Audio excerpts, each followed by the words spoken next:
नमस्कार। जो भी ई मित्रा संचालक अपनी सर्विसेज को और बढ़ाना चाहते हैं, उनके लिए ये जानकारी बहुत खास है। चलिए आज देखते हैं कि राजस्थान के ई मित्रा पोर्टल से एक ऑफिशियल आईआरसीटीसी एजेंट बनने का पूरा प्रोसेस क्या है, बिल्कुल स्टेप बाय स्टेप।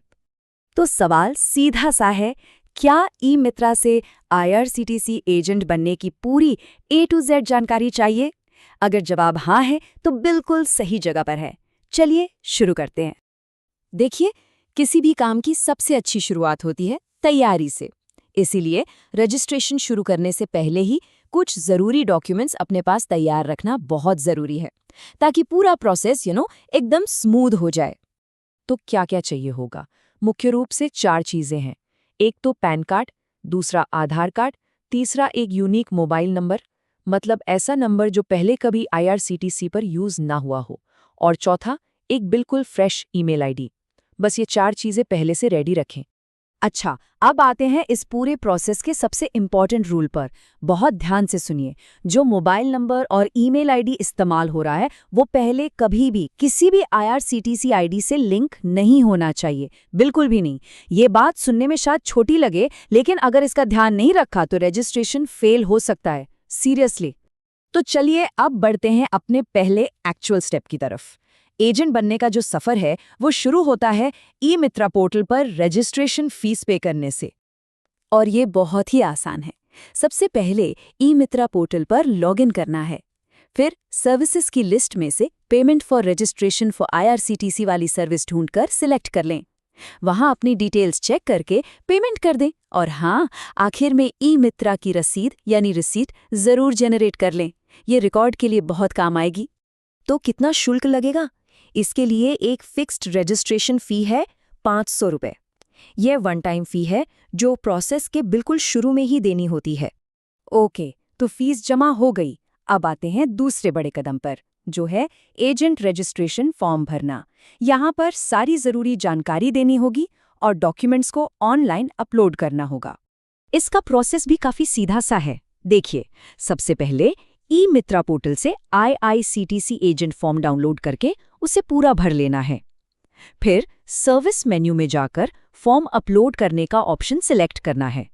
वहाँ बेसिक, ऑफिस और रेजिडेंशियल, मतलब घर की डिटेल्स भरनी है। और लास्ट में सारे डॉक्यूमेंट्स को पीडीएफ फॉर्मेट में ही अपलोड करना है। ये ज़रूरी है।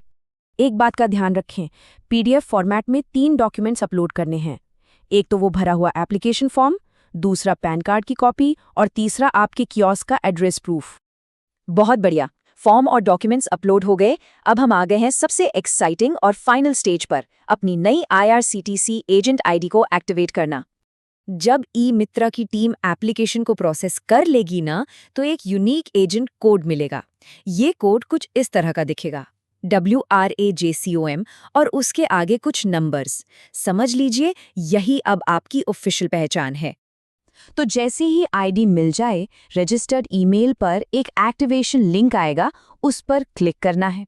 साथ ही मोबाइल पर एक OTP यानी वेरिफिकेशन कोड आएगा, उसको एंटर करना है।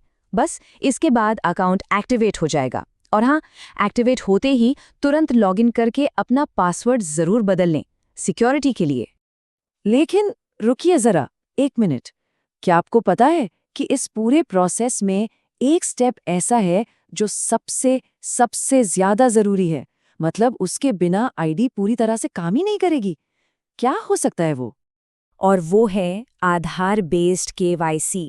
जी हाँ, ये फाइनल और कंपल्सरी वेरिफिकेशन है।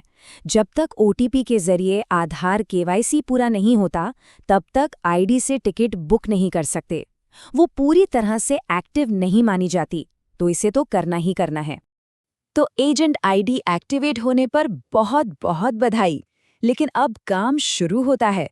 अब टाइम है कुछ ज़रूरी रूल्स और रिस्पॉन्सिबिलिटीज़ को समझने का, जिनका पालन करना एक ऑफिशियल एजेंट के तौर पर कंपलसरी है। 3 बातें हैं जो हमेशा ध्यान में रखनी है। पहली, टिकट हमेशा कस्टमर के प्रेजेंस में ही बुक करें। दूसरी, कस्टमर के आईडी प्रूफ की एक कॉपी कम से कम 6 महीने तक अपने पास संभाल कर रखें। और तीसरी, सिक्योरिटी के लिए जब भी लॉगिन करेंगे, रजिस्टर्ड मोबाइल नंबर पर एक OTP आएगा ही आएगा। तो अब इस पूरी जानकारी के साथ सवाल बस एक ही है कि क्या एक ऑफिशियल IRCTC एजेंट बनकर अपने ई मित्र केंद्र की सर्विसेज को एक नए लेवल पर ले जाने के लिए तैयार है।